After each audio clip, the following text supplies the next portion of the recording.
起床啦！你这一觉睡得真久，都日上三竿了。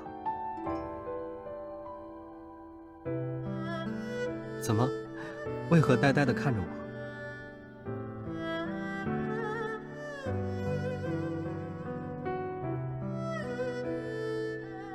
你莫非是睡迷糊了？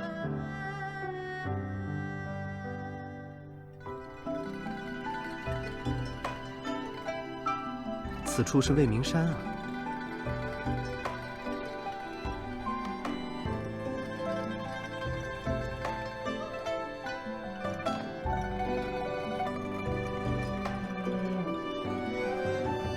师父今年又没有消息，看来新的一年又只有我们两人一起度过了。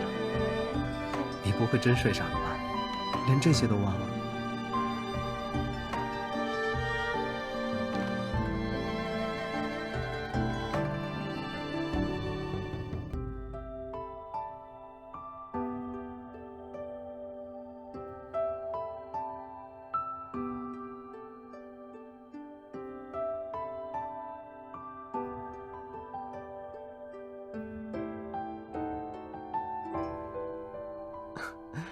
好了，别发呆了，快起来，我饭都做好了。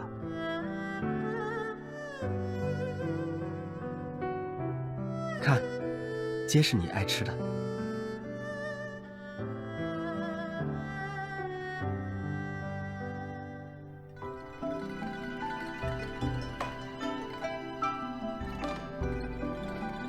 是花灯呀。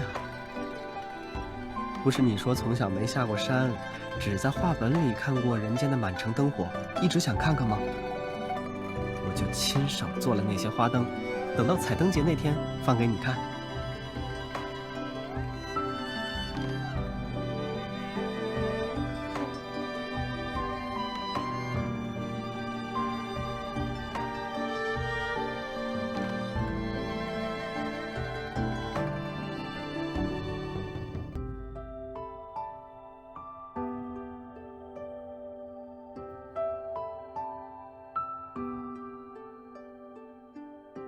姐姐，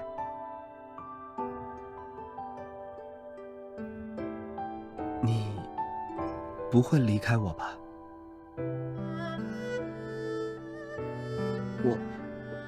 我的意思是说，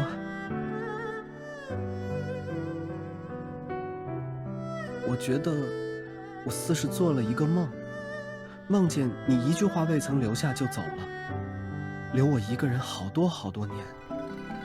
我好难过，想问你因何离开，可你一句解释都没有。后来你回来了，却还是什么都不肯告诉我。我生你的气，就故意装作对你很冷淡的样子，可看你遇到危险，又还是忍不住去保护你。我不喜欢那个梦，你不会和梦里一样的，对吧？